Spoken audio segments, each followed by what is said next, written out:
Welcome to the Big Success Show. Today, 3 lessons from the Little Drummer Boy. Big Success with the Professor and Mary-Lynn. On the Big Success Show, we love to highlight songs that offer lessons, and today's show is no exception. This is a holiday favorite. Music lessons, music lessons, music lessons.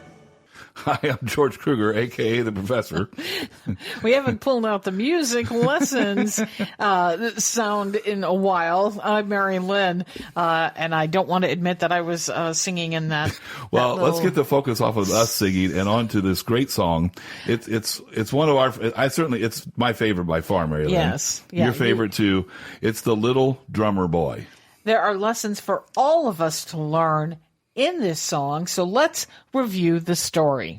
So as you probably know, the Little Drummer Boy was invited to go on a journey, but not just any journey. He was invited to come and see a newborn king. How excited the Little Drummer Boy must have been. Yeah, I mean, just incredible, huh? But unfortunately, the tide turned pretty quickly. Yeah, because everyone else brought a gift. And not just any gift, they brought their finest gift. Everyone else honored the king with this gift. But the Little Drummer Boy didn't have a gift. Not a single person who invited him had thought to say, be sure to bring a gift. He never stopped and thought about it. I mean, he's a little drummer boy. He's a little boy. That's right. So, he didn't say, oh, this must be custom to bring a gift, so I should go get one. But, and especially, I guess, because this is such a noble person. Right. You'd think the Little Drummer Boy might, but I know back when I was a little boy, I wasn't a little drummer boy, but I mean, I wouldn't remember those kinds of things. Right. I have trouble remembering things like that now. Right. If the grown-ups didn't tell you to do it, you didn't think about it. So can you imagine, if you were the Little Drummer Boy, can you imagine his embarrassment and how that feeling might turn into a broken heart, feeling like you disappointed this king? Yeah, and I mean, this, Mary-Lynn, I think you can really put yourself in the place of the Little Drummer Boy in this instance, and actually throughout this song.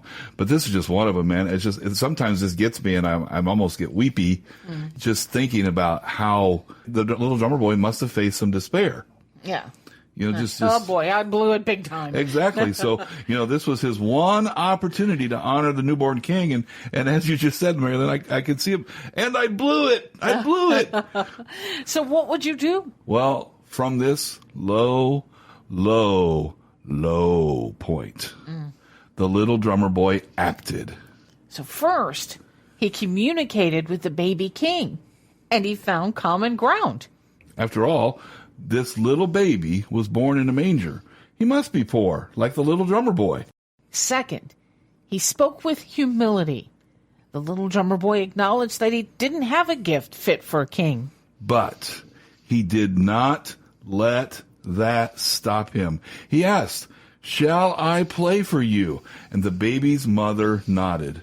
Third, the Little Drummer Boy played his drum. Not only did he play, but he played his best. And he was so good that the animals in the stable danced to the beat, even the animals. And then it happened. The little king smiled at the Little Drummer Boy.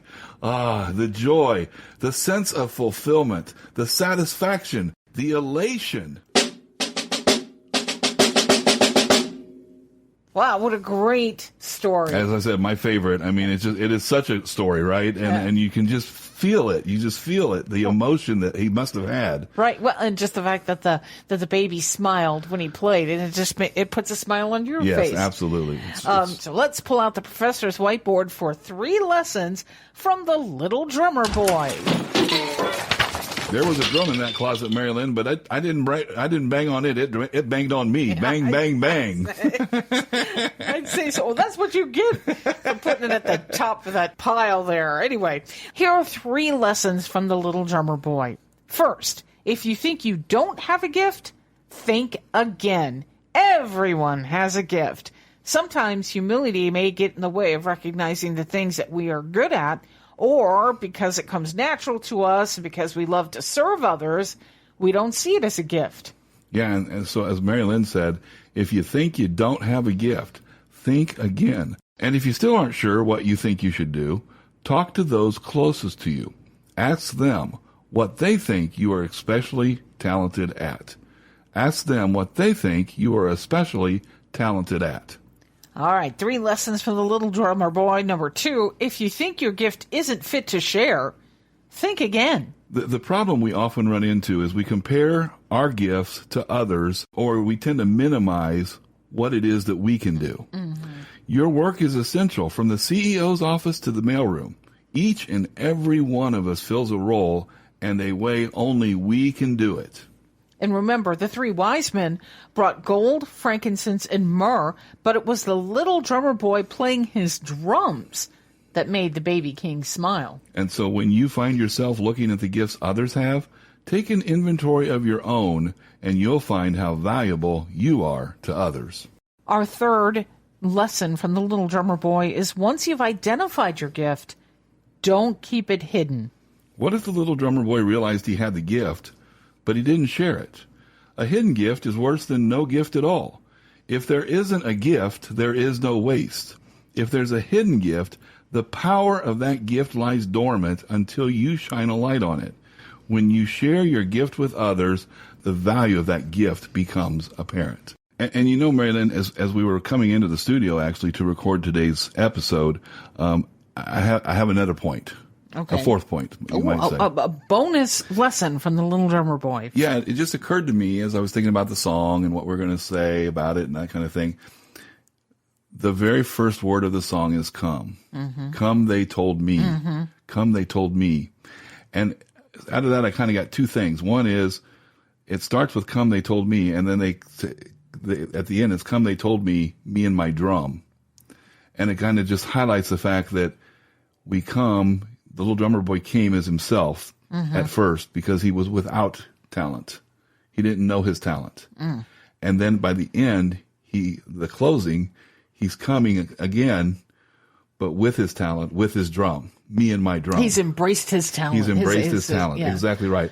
Which highlights the fact, the second point of this point, is that once you find your talent, once you find your gift, you can't go nowhere and do nothing with it and expect anything good to happen. You have to go somewhere and you have to do something. And I think that's the challenge to us is, first we got to find our calling, find our passion, find our purpose. But beyond that, we have to act upon it. And that's a combination of defining the life you want to live and who you want to become, and also the goals that are going to help you get there. And all of that comes into play this time of year. Right, there's the professor really bringing it home. Well, let's review the 3 lessons from the little drummer boy that we talked about today. 1, if you don't think you have a gift, think again. Everyone has a gift. And number 2, if you think your gift isn't fit to share, think again. Don't compare your gift to others. Your gift is special and unique. And then number 3, once you've identified your gift, don't keep it hidden, because a hidden gift is worse than no gift at all. And the little drummer boy serves as an example that we all have something significant to give. Share your light in this holiday season and beyond. It leads to big success. Are you trying to figure out how your gifts fit into your purpose? Our free life purpose quiz can help. You'll find it at Big Success. That's big with 2 G's, success.com. And we'd like to thank you for listening to our show today, putting up with that singing at the very beginning of the show and listening throughout. We'd also like to send a special thank you to the bunch of people up there in the North Pole that are listening to us. We know that the Big Success podcast often plays in the factory, room for the elves. With the elves, and there's a jolly old guy up there that likes us a lot, too. I heard that rumor. Ho, ho, ho, ho. Merry Christmas. And join us next time. We're going to talk about 2 things to reflect on when setting goals. Until then, here's to your big success. Find Big Success at biggsuccess.com.